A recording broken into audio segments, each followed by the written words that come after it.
अस्सलामुअलैकुम। मैं हूं मोहम्मद इकबाल और आप देख रहे हैं Farid info world. Middle level तक मुख्तलिफ़ कम्पिटिटिव एग्ज़ाम के लिए हमने मैथमेटिक्स का एक कोर्स तैयार किया है जिसको हम स्टेप बाय स्टेप पढ़ेंगे। आज के इस लेक्चर में हम सेट के बारे में तफसीलन पढ़ेंगे। तो हमारा आज का जो टॉपिक है वो सेट के बारे में है। चलो स्टार्ट करते हैं। सेट जो है, सेट की डिफिनीशन कुछ इस तरह है: a collection of well defined and distinct object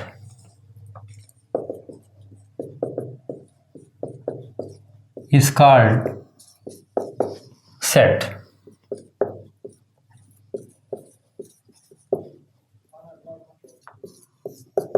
यानी सेट जो है ये वेल डिफाइंड और डिस्टिंक्ट ऑब्जेक्ट का एक मजमूआ है। कलेक्शन जो है, कलेक्शन हम मजमूए को कहते हैं। वेल डिफाइंड जो है ये हम वाज़ेह के मानों में इस्तेमाल करेंगे, और डिस्टिंक्ट जो है मुख्तलिफ या मखसूस के मानों में भी हम इस्तेमाल कर सकते हैं। तो सेट जो है ये वेल डिफाइंड यानी वाज़ेह और मुख्तलिफ चीज़ों का मजमूआ है, या हम इस तरह कह सकते हैं कि वाज़ेह और मखसूस चीज़ों के मजमूए को सेट कहते हैं। अब यहाँ पे दो अल्फाज, जिसमें एक लफ्ज़ है वेल डिफाइंड और दूसरा है डिस्टिंक्ट, इसके बारे में हम कुछ एक्सप्लेनेशन करते हैं। वेल डिफाइंड जो है ये एक ऐसा कलेक्शन है जिसमें उस कलेक्शन की एक हद मुकर्रर होती है। जो भी बंदा किसी एक कलेक्शन के बारे में बात करता है तो इसमें वजाहत होती है कि हम किस चीज़ के बारे में बात कर रहे हैं, और उसमें मौजूद जितने भी अशिया होते हैं जो कि उसके एलिमेंट्स कहलाते हैं, वो हर एक बंदे के लिहाज से एक जैसे होते हैं। एग्जाम्पल से हम समझाते हैं। मिसाल के तौर पर हम लेते हैं example number first, set of या कलेक्शन ऑफ। हम पहले कलेक्शन के बारे में पढ़ते हैं। Collection of first 4 natural number.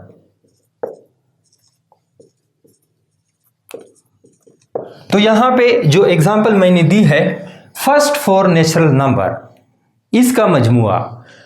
तो जो भी बंदा जो थोड़ा बहुत मैथमेटिक्स के बारे में जानता हो, उसके लिहाज से पहले 4 फर्स्ट 4 नेचुरल नंबर जो हैं वो इस तरह लिखेंगे 1 2 3 4।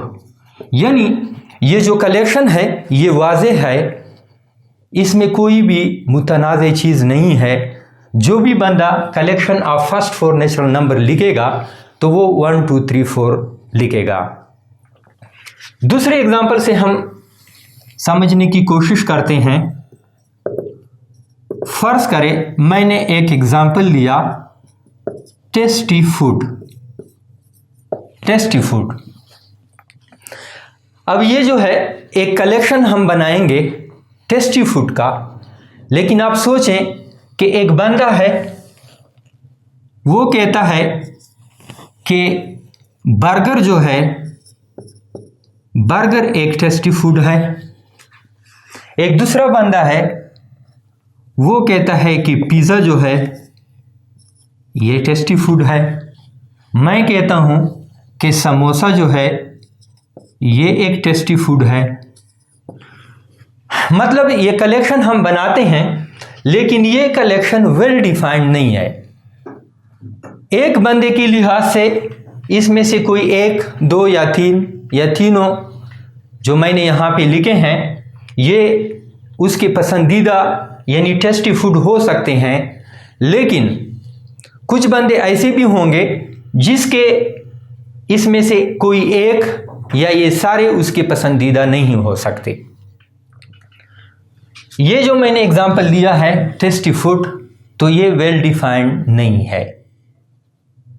वेल डिफाइंड एक ऐसा कलेक्शन होता है जिसमें हम जो कुछ भी लिखते हैं, हर बंदा जो थोड़ा बहुत मैथमेटिक्स के बारे में जानता है वही कुछ लिखता है, और किसी भी जगह पे किसी भी मुल्क में वो वही एग्जाम्पल देता है, वही उसके अरकान होते हैं। एक और एग्जाम्पल लेते हैं, naughty boys in a New Ikra school. Naughty boys in new Iqra school.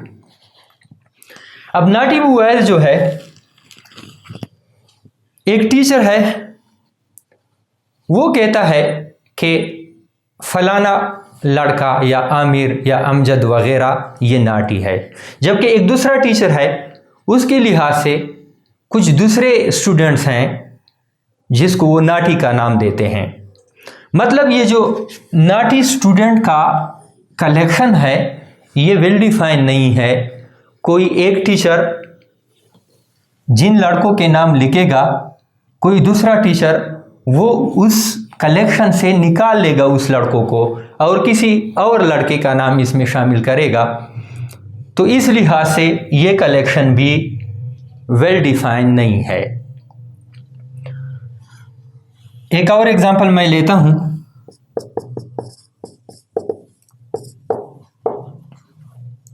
Names of months in a year. साल में महीनों के नाम, साल में जितने भी महीने हैं उसके नाम। तो ये नाम हमें पता है कि साल में 12 महीने होते हैं, और इसमें हम स्टार्ट लेते हैं जनवरी से, या किसी भी महीने से हम स्टार्ट ले सकते हैं, फरवरी, मार्च, दिसंबर तक। अब ये जो एग्जाम्पल हमने लिया है ये एक ऐसा कलेक्शन है, जो भी बंदा इस कलेक्शन को कैटेगराइज करेगा, लिखेगा, तो वो यही नाम लिखेगा, इसके सिवा वो कोई और नाम नहीं लिख सकता। यानी जो कलेक्शन हमने यहाँ पे लिखा है names of months in a year, ये भी एक वेल डिफाइंड कनेक्शन है, वेल डिफाइंड कलेक्शन है। तो मेरे ख्याल में इन 4 एग्जाम्पल से हम समझ चुके कि वेल डिफाइंड कलेक्शन क्या होता है। दूसरा, वहाँ इस डिफिनीशन में हमने लफ्ज़ इस्तेमाल किया है डिस्टिंक्ट का। डिस्टिंक्ट जो है, इसका मतलब है हम मुख्तलिफ के मानों में ले सकते हैं। यानी किसी भी सेट में मौजूद जितने भी अरकान होते हैं वो एक दूसरे से मुख्तलिफ होते हैं, यानी उन अरकान की रिपीटिशन नहीं होती। ऐसा नहीं होता कि हम एक रुकन किसी सेट में बार बार लिख लें, यानी ये अरकान एक दूसरे से मुख्तलिफ होते हैं। फॉर एग्जाम्पल, मैं एग्जाम्पल लिखता हूँ, example number 5, collection of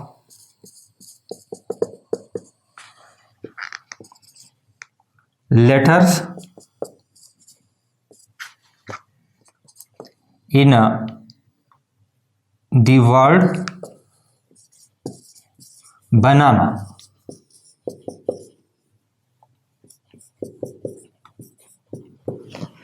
word banana में लेटर्स का कलेक्शन, यानी इस वर्ड्स बनाना में जितने भी लेटर्स हैं, इंग्लिश अल्फ़ाबेट हैं, इसका कलेक्शन। तो यहां पे देखें, मैं लिखता हूं बी, इसके बाद है ए, इसके बाद है एन, इसके बाद फिर ए है। ए मैंने एक दफ़ा लिखा हुआ है, इसके बाद एन बी लिखा है, फिर ए है, ए बी लिखा है। यानी मैं रिपीटिशन यहाँ पे नहीं कर सकता, यहाँ पे बी ए एन, यानी सिर्फ ये अरकान इस सेट में आ सकते हैं। यानी ये जो है सेट के अरकान जो है, जो कलेक्शन होता है वो डिस्टिंक्ट होता है, मुख्तलिफ होता है, एक जैसे अरकान पे मुश्तमल नहीं होता। वहाँ पे मैंने डिस्टिंक्ट के साथ मखसूस भी लिखा हुआ है। फर्ज करें एक एग्जाम्पल मैं लेता हूँ, एग्जाम्पल नंबर 6 है, names of days in a week. हफ्ते में जो दिन है उसके नाम। तो इस सेट में या इस कलेक्शन में मैं लिखता हूं मंडे, ट्यूसडे। अब यहां पे अगर मैं जनवरी लिखना चाहूं तो आप समझ जाएंगे कि इस सेट के लिए जो मखसूस नाम है वो आपने नहीं लिखा। यानी जनवरी जो है ये इस सेट के लिए, इस कलेक्शन के लिए मखसूस नहीं है। जनवरी जो है वो साल के महीनों का जो कलेक्शन है उसी के लिए मखसूस है। मतलब ये कि यहाँ पे हम सिर्फ वही नाम लिखेंगे जो इसके लिए मखसूस हैं। यानी सेट जो है ये एक ऐसा कलेक्शन होता है जो वेल डिफाइंड हो और इसके साथ मखसूस अरकान पे मुश्तमल हो या उसके अरकान मुख्तलिफ हो। किसी भी सेट को हम इंग्लिश अल्फ़ाबेट से ज़ाहिर करते हैं, लेकिन वो अल्फ़ाबेट जो है वो कैपिटल होनी चाहिए। इंग्लिश के जितने भी अल्फ़ाबेट हैं फ्रॉम ए टू जेड, वो हम किसी सेट के इजहार के लिए, ज़ाहिर करने के लिए या उसको नाम देने के लिए इस्तेमाल करते हैं। एग्ज़ाम्पल लेते हैं 1 2 3 4, ये एक सेट है। तो इस सेट में जो कुछ मैंने लिखा है 1 से लेकर 4 तक जो डिजिट हैं ये इस सेट के अरकान कहलाते हैं।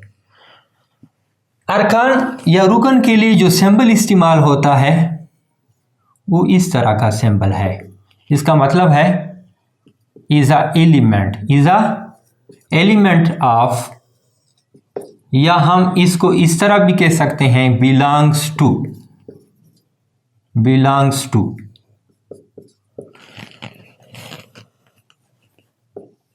इस सेट में मौजूद जितने भी अरकान हैं इसको हम इस तरह जाहिर कर सकते हैं 1 belongs to A. 1 belongs to A, एक जो है ये ए का रुकन है। इस तरह मैं लिख सकता हूं 4 belongs to A, 4 set A का रुकन है। अगर मैं यहां पे लिखूं 7 बिलोंग्स टू ए तो ये फॉल्स होगा, क्योंकि 7 जो है इसका ए के साथ कोई ताल्लुक नहीं है। ए के जो अरकान है 1 2 3 4, इसमें 7 मौजूद नहीं है। तो यहाँ पे हम लिख सकते हैं कि 7 is not a member of A, या 7 belongs to A. Dear students, आज हमने सेट के बारे में पढ़ा। सेट क्या होता है इसकी हमने एक्सप्लेनेशन की कि वेल डिफाइंड और डिस्टिंक्ट ऑब्जेक्ट का मजमूआ सेट कहलाता है। मुख्तलिफ एग्जाम्पल से हमने उसकी वजाहत की और साथ साथ किसी सेट को नाम देने के लिए इंग्लिश के अल्फ़ाबेट इस्तेमाल होते हैं, इसके बारे में भी हमने पढ़ा। तो आज के लिए इतना ही काफ़ी है।